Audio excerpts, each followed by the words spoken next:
In 1628, religious tension in England came to a head. It had been building for generations, but the country had finally divided along the lines that would soon lead to war. And it was in this year that the biggest English migration to America started. The Great Migration, in which 21,000 Puritans would head to New England to set up a new model society.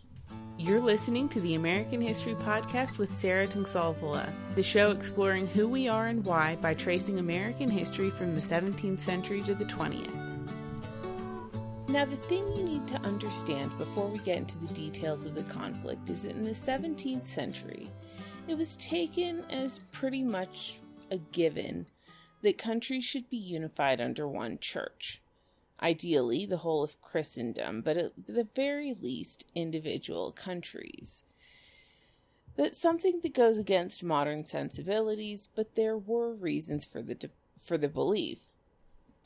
First and foremost, the unity of a country in terms of religion meant order, and a higher level of satisfaction with the government overall. In a more unified country, it was less likely that you'd do something that delighted half the population while inciting the other half to riot. Peace, order, harmony, and stability started with unity, and a unified church was one of the biggest parts of that. When King James spoke against the separatists, it was because they threatened this unity. James was already the king of two separate countries with entirely different denominations of Christianity, and the last thing he needed was for the countries themselves to split internally.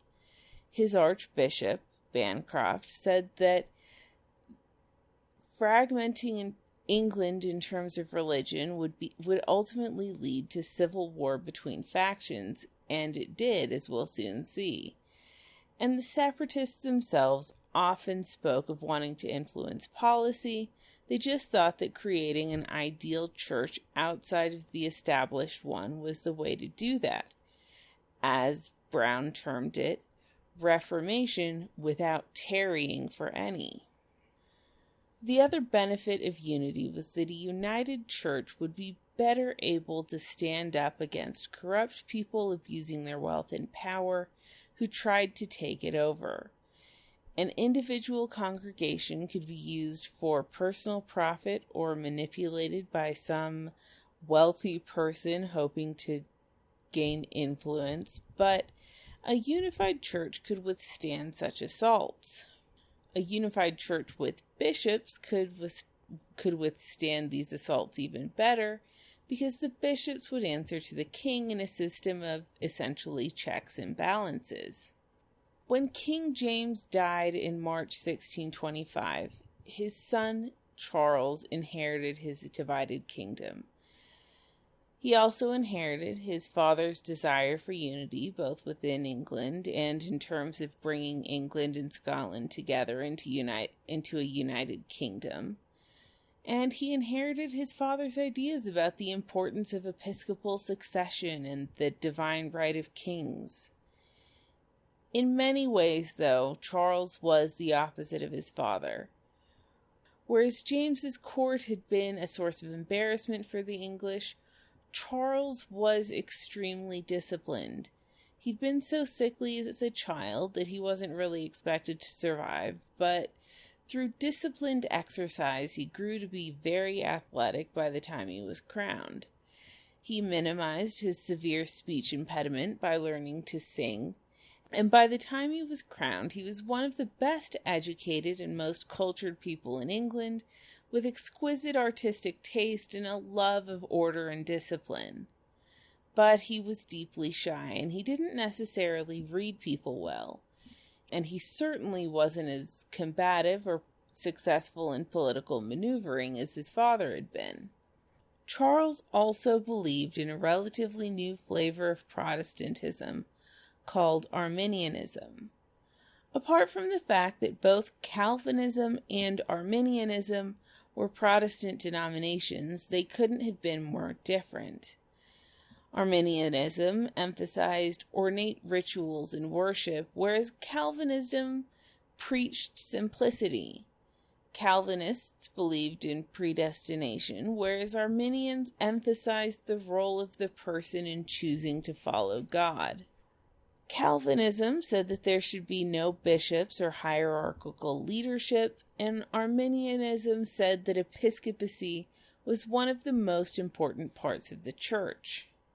For Charles, Arminianism meant beauty, order, social stability, and a hierarchy with people serving both those above and below them. These were all things he valued, so Arminianism was a perfect fit for his vision of an ideal English society.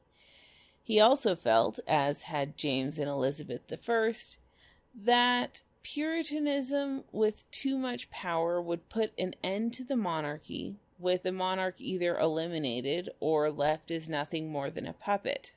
Lots of people agreed with Charles and lots disagreed with him, and the majority of people just didn't really care that much about these kinds of debates. The problem was the people who disagreed with Charles, namely the Puritans, were among the richest and most powerful people in England at the time.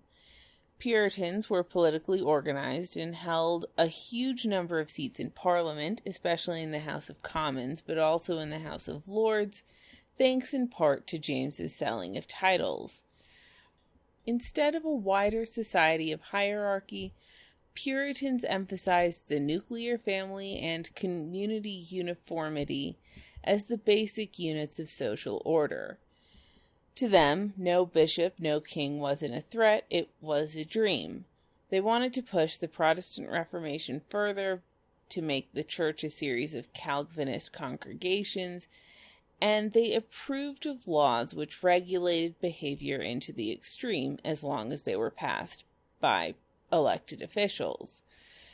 They wanted to eliminate all vestiges of Catholicism and replace them with a society in which sin was essentially regulated and legislated out of existence, with community enforcers ready to punish people who deviated from the accepted norms. But Puritanism wasn't just a religious movement.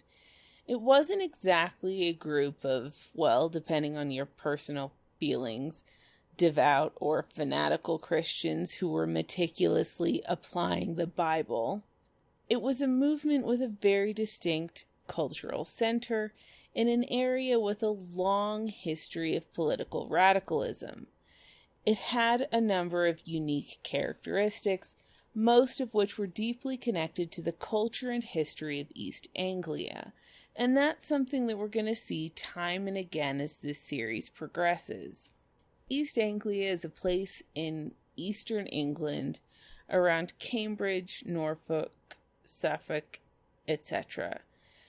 Britain's actually a shockingly diverse little island. It's been shaped by wave upon wave of invaders with different ideas, values, beliefs, and systems of government.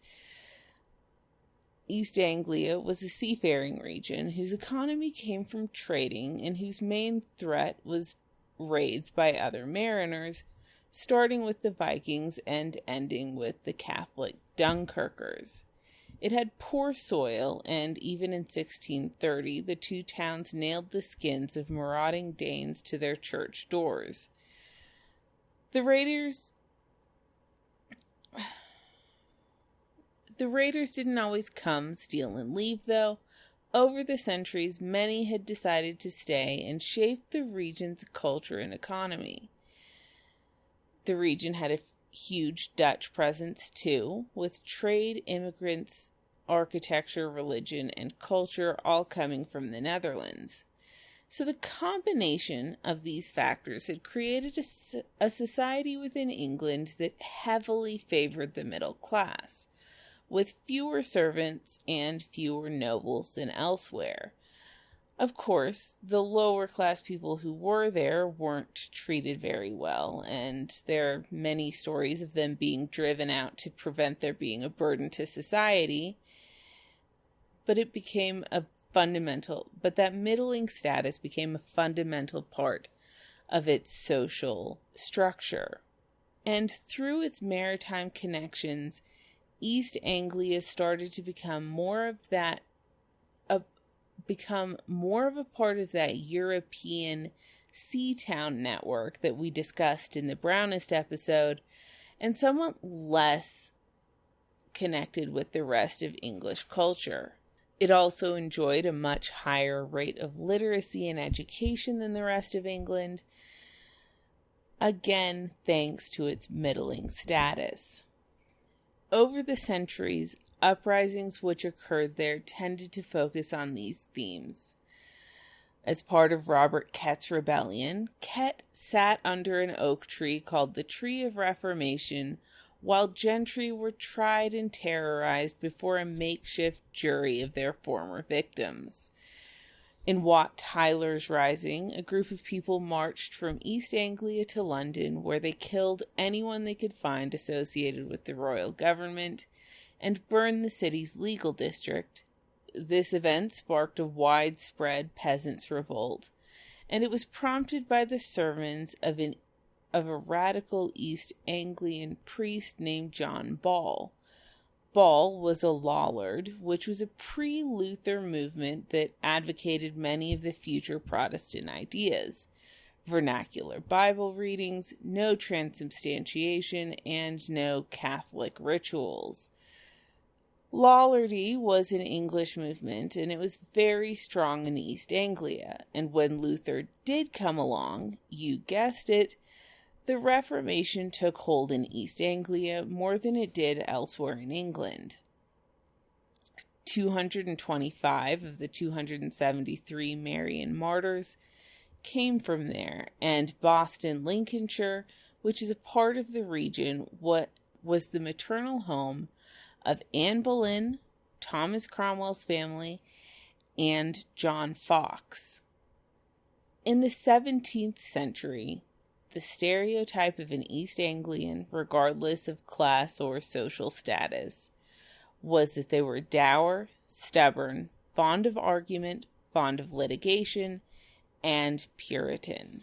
By 1625, though, Puritans had spread their influence throughout England. East Anglian clergy preached in all but 2 English counties, one in the far north and the other on the Welsh border. They even sent, quote, missionaries to Yorkshire, which still had too much Catholicism for their liking. This helped with their political organization, and they had a strong presence in Parliament, like I said. So in short, there were 2 Protestant schools of thought, completely opposite in essentially every way, and while the king supported one, the majority of rich and politically connected people in England supported the other. The differences weren't just theological, they were cultural, economic, and political, and just about the only thing they could agree on was that England should be rid of the Pope and it should be internally unified. The monarchy was at its weakest point in generations, while Puritanism was at its strongest ever. What could possibly go wrong? Well, a good place to start would be the Duke of Buckingham, James's most hated advisor and favorite, and justifiably so. He had the confidence and panache that Charles himself lacked, though, and he and Charles were good friends. Charles really had no family left when he ascended to the throne. His parents and brother all dead, and his sister married to the Bohemian king. So Charles came to rely on Buckingham, and was loyal to him to a fault. The 30 Years' War was raging on the continent, so tensions were already high, and while Parliament wanted to support Protestants, they actually didn't want to spend the money to do that. England's government had been chronically underfunded for over a century, and war was a big expenditure. Elizabeth I and King James both knew that parliamentary support for war didn't necessarily mean that they'd vote to support it financially, but Charles assumed that if Parliament wanted to help support the continental Protestants, they would give him the money he needed to do it successfully. Then, 3 months after he took the throne, Charles became the first Protestant king ever to marry a Catholic, which required papal approval and a treaty saying that Charles would roll back oppression of English Catholics, suspending the enforcement of penal laws and releasing people who had been imprisoned for their Catholic faith. To make matters worse, his wife wasn't a quiet Catholic. Henrietta Maria was openly Catholic, surrounded herself with Catholic ministers, made a pilgrimage to Tyburn in bare feet to pay respects to the Catholic martyrs, and would end up converting a fair number of people within England who would attend a cathedral which she had built. So, that's a start. Then, Parliament made an unprecedented political move. Parliament refused to grant Charles lifetime duties on wine and imports known as tonnage and poundage. This was the only money that the Crown got independently of Parliament. Anything above and beyond tonnage and poundage, and the king had to call a Parliament and essentially negotiate with it. Giving tonnage and poundage for a year only meant that Charles would have to call a Parliament again in a year and politically negotiate with them. If they continued to extend it year by year, the king would be essentially subservient to Parliament, politically unable to do anything that Parliament really disagreed with without suffering major repercussions. Then Parliament voted for 2 subsidies to help Charles fight the Spanish at Cadiz, but they only gave 1/10 of what was needed to fund an effective war. 10% of the money that Charles had anticipated to fight one of the most powerful countries in Europe. They refused to grant any more funding unless they could supervise its expenditure. So, 6 months later, the English raided Cadiz with undersupplied troops and Buckingham in charge, so the confrontation was predictably a disaster. Then Charles had to call a Parliament, and Buckingham was so unpopular that he was close to being impeached, and not just by the Puritans. Charles then dissolved Parliament, and this, of course, meant that Charles's year-long tonnage and poundage ended without being renewed, so he had no income. This is all 1 year into Charles's reign. To get around the tonnage and poundage, Charles turned to the forced loan. Now, Charles was far from the first king to use this tactic. It had been relatively common in Tudor times, and James I had issued them too.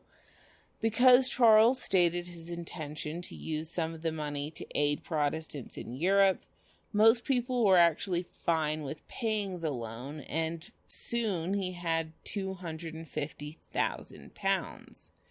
The loan did, however, provide a perfect rallying point for everybody opposed to the concept of royal prerogative.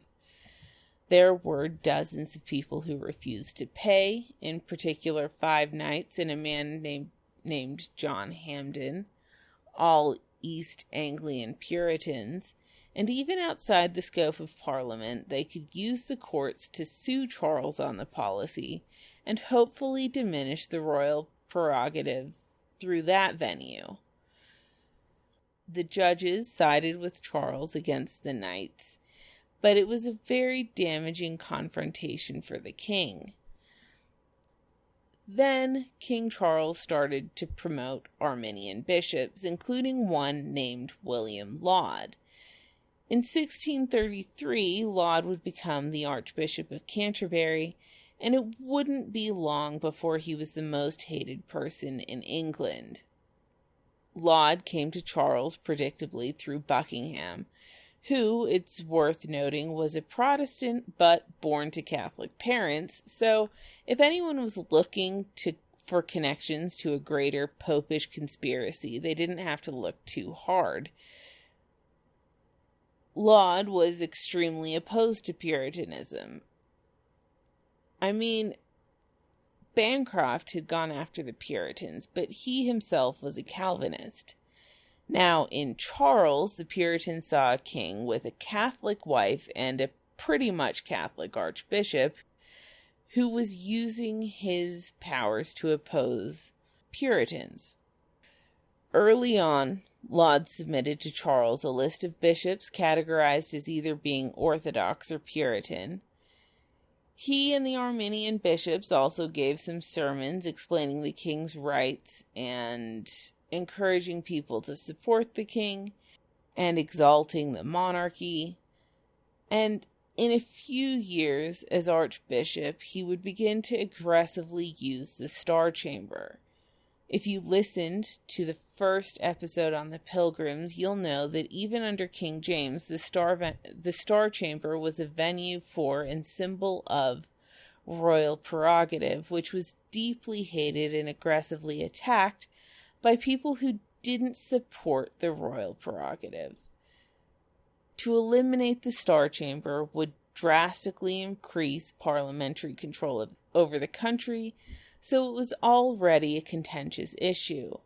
Laud brought the issue into the spotlight. He used it in part to protect poor people from rich would-be oppressors. He was a man of humble origins himself, but he also used it to go after Puritans. The chamber had previously been used to go after Catholics and separatists and even Puritans, but Laud was going after the people with money and power, and they could fight back not only against Laud, but against the court itself, and therefore the concept of royal prerogative. Most famously, in 1634, Laud would go after a man named William Prynne, a prolific Puritan writer who believed in the overall parliamentary control of religious matters, and in particular, he wrote a tract criticizing plays in a way and with a timing that made it look very much like he was calling the Queen a whore. So, Laud tried him, had him imprisoned, fined, and chopped his ears off. Compared to Tudor punishments, it was benign, and in later years, some royalists would claim that Charles's lack of ruthlessness on the matter was what allowed the political climate to get out of hand. But Prynne's sentence was another great rallying cry for Puritans. Also in 1627 came the siege of La Rochelle in France, which ended up being an even bigger fiasco than Cadiz. Charles didn't have that much money, Buckingham still wasn't a good military leader, and the English essentially accomplished nothing. 4,000 people died, and people were again furious at Charles's favorite, but Charles took the blame on himself.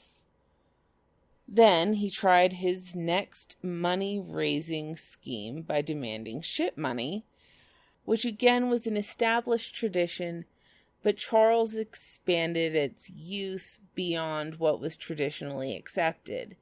Multiple counties refused to pay, and Charles backed down and called a new parliament.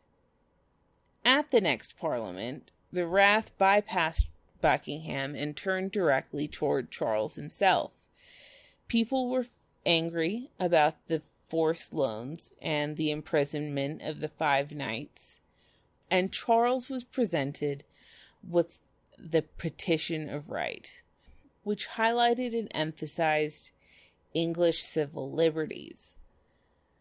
At first, Charles said that he'd only acknowledge the petition within the existing legal framework, noting that the House was pressing not only upon the abuses of power, but upon power itself, meaning making an attempt to limit royal sovereignty. Then Charles backed down, taking a seat in the Lords, removing his previous inconclusive response and confirming the petition's legality, saying that now that he'd done his part, if this parliament didn't have a happy conclusion, then it wasn't his fault. Soon, though, Commons went into committee on the subject of the king's finances, preparing a remonstrance attacking Charles's use of custom duties and other taxes without parliamentary consent. Before the debate, Charles prorogued the assembly and reverted back to his first answer on the Petition of Right, but his acceptance was still legally valid. In 1628, Buckingham was killed by a disgruntled army officer who hadn't been paid and who had been passed over for promotion, and who declared himself an executioner rather than an assassin. After the death of Buckingham and the success of the Petition of Right, the lines were drawn in the sand. Some people said that Parliament had gotten what it wanted and that now king and people could come together in a perfect unity. They said it was time for Parliament and king to start cooperating, and the most famous person to make the transition was Thomas Wentworth, now the Earl of Strafford, who had been one of the leading voices supporting the Petition of Right, but who had come to be one of the king's leading advisors. But the conflict didn't go away. It was now that the topic turned to religion itself. Charles had a soon-to-be archbishop who said the church had authority to decree ceremonies and decide on controversies. The House of Commons said that only Parliament could decide on the religion of the country. One Puritan MP said that the Arminians wanted to break Parliament lest Parliament should break them. When Charles sent his Speaker of the Commons to adjourn Parliament for a week, which was again standard procedure, members stood up shouting, "No, no!" And the Speaker stood up, which officially ended Parliament, but other MPs forced him back into his seat, saying, "God's wounds you shall sit till we please to rise." When other MPs tried to leave, the doors were blocked, locked, and the key put away, and then they threatened to punish the Speaker for doing his duty to the king instead of Parliament, where his loyalty should lie. Then, in this environment, an MP proposed 3 resolutions. The first was that anyone who tried to introduce Popery or Arminianism into the kingdom would be considered a capital enemy. The second was that anyone who advised the levying of customs duties without Parliament would be considered an enemy. And the third was that if any merchants voluntarily paid the duty, they'd be called a betrayer of an enemy to the kingdom. The resolutions were adopted. Parliament was adjourned and dismissed for the next 11 years. Some members were arrested, but a fair number of people agreed with Charles's actions and rationale. This is the environment in which Puritans started planning a mass emigration to the New World. The first ships to Jamestown and Plymouth had carried about 100 settlers each, but the first fleet to Massachusetts Bay carried 1,000 people, plus livestock, supplies, and personal belongings, all aboard 11 ships. The next fleet was so big that ships at the head of the fleet mistook the tail for a whole different group of ships, assumed they were French pirates, and only realized their mistake after loading their cannons and guns and shooting a flaming arrow into the water.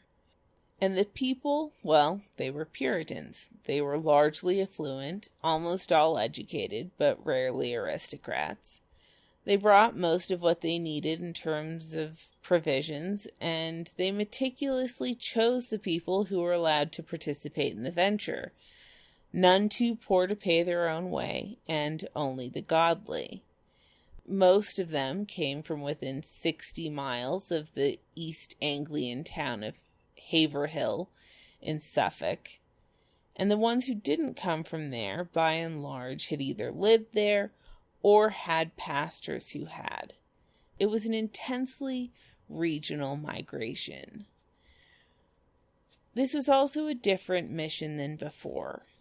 Neither Jamestown nor Plymouth settlers had moved to America with the intent of changing policy at home. But English Puritans in 1627 cited that as a major motivation. They could be free of Laud's policies in the Netherlands, but they couldn't really influence policy from there. In America, though, they'd attract attention, and in America, they could set up what they considered to be the ideal reformed society, and they could use that, the New England model, to push for changes at home and in Europe. In the next couple months, we'll see exactly what this meant, and what this ideal was, or if it was a unified ideal at all. The New England model would indeed impact politics in England in a pretty major way. Thanks for listening. If you have any opinions, thoughts, or theories about anything we've discussed in the show, I'd love to hear from you either on Facebook or Twitter, and you can find those links at the website AmericanHistoryPodcast.net, as well as links to first-hand accounts and things. See you next week.